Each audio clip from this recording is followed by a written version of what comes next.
Welcome to Islam and Palestine. Let's get right to it. Someone left a comment. All terrorists are Islamic. Their book tells them to wage jihad and kill everyone who isn't in the Dar al-Islam. They use taqiyya to lie. No Arab country wants Palestinians. They just want to destroy Israel.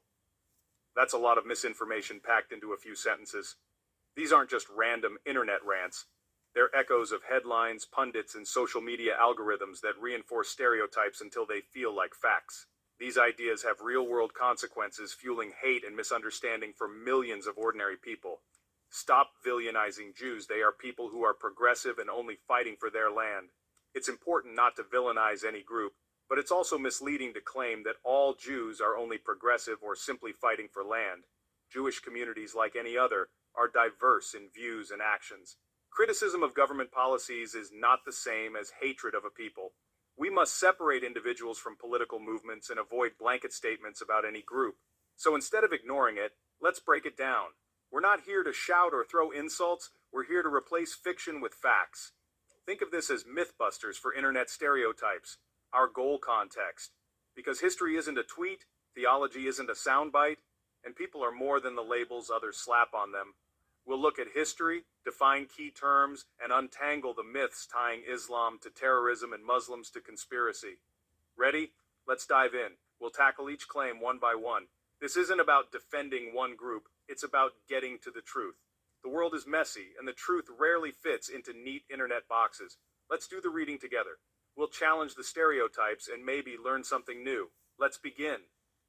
First claim, all terrorists are Islamic. That's just false. Terrorism is a tactic, not a religion. It's been used by groups of every faith, nationality, and ideology. Example, the Anushalan Samiti in British India, Hindu nationalists, not Muslims. The Tamil Tigers in Sri Lanka, mostly Hindu secular and pioneers of suicide bombings. Zionist paramilitary groups like Irgun used terror tactics before Israel's founding. The Ku Klux Klan used Christian symbols to justify terror in America. The Lord's Resistance Army in Uganda claims Christian inspiration. Terrorism is about power, politics, and grievances, not just religion. To blame 1.8 billion Muslims is not just lazy, it's a denial of history. Extremism exists in every community. The myth that terrorism is exclusive to Islam falls apart under even basic scrutiny. History is full of examples that shatter this stereotype. Let's stop pretending it's a one-faith problem. The facts are clear. Terrorism wears many faces. Let's move on. Next myth, their book tells them to wage jihad and kill everyone. The word jihad is misunderstood. It means struggle, not holy war. The greater jihad is the internal struggle to be a better person. Patience, honesty, compassion. That's the focus for most Muslims. Self-improvement, not violence.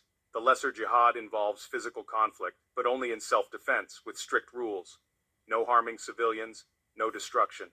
Extremist groups twist this concept, ignoring centuries of scholarship and the Quran's clear prohibitions against aggression. They cherry-pick verses, stripping away context to justify violence. The vast majority of Muslims reject this distortion. Jihad, at its core, is about personal growth, not global conquest. The Hollywood version of jihad is a myth. Real Islamic teachings emphasize peace, justice, and restraint. Don't let extremists or sensational headlines define a faith for you. Context matters. The truth is far less scary than the stereotype. Let's keep going. Now about Dar al-Islam and the idea that Muslims are at war with everyone else. This isn't in the Quran or the Prophet's teachings. It's a centuries-old legal framework, not a divine command. It described a world of empires, not today's global society. Modern scholars agree, any country where Muslims can practice freely isn't a house of war. Millions of Muslims live peacefully in Western countries as citizens, not enemies. Extremists exploit outdated ideas to create an us versus them mentality. The world isn't black and white, it's complex and interconnected. Islamic thought has evolved with it. The eternal conflict narrative is a distortion. Let's move past it. Let's talk about Palestine and Israel. Criticizing Israeli government policies isn't anti-Semitism, it's political critique. Judaism is a religion and culture. Zionism is a modern political movement for a Jewish homeland. Not all Jews are Zionists, and not all Zionists are Jewish. Many Jews have opposed Zionism for religious or political reasons. Conflating criticism of Israel with hatred of Jews shuts down debate and shields policies from scrutiny. It's possible and necessary, to support Palestinian rights and oppose anti-Semitism at the same time. The two are not mutually exclusive. Understanding the difference is crucial. Let's keep the conversation honest. No Arab country even wants Palestinians. Another oversimplification. Palestinians lived in the land before Israel's creation in 1948. The Nakba, over 750,000 Palestinians displaced, many ending up in refugee camps in neighboring countries. Jordan granted most refugees citizenship.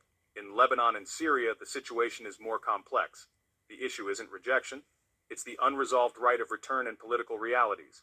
Palestinians are a people with a national identity and a claim to self-determination. Framing them as unwanted shifts blame from the events that created the crisis. The real story is about displacement, occupation, and ongoing struggle for rights. Simplistic narratives erase history. Let's not fall for them. Last myth. Taqiyya means Muslims are allowed to lie. Taqiyya is a rare concept, mainly in Shia Islam, allowing concealment of faith under threat of persecution, not a license to deceive. It's about survival, not trickery. For most Muslims, especially Sunnis, it's irrelevant. The Quran emphasizes truthfulness. The Prophet was called the truthful, the trustworthy. The idea that all Muslims practice taqiyya is a modern propaganda tool. It's designed to sow distrust and fear. Honesty is a core Islamic value.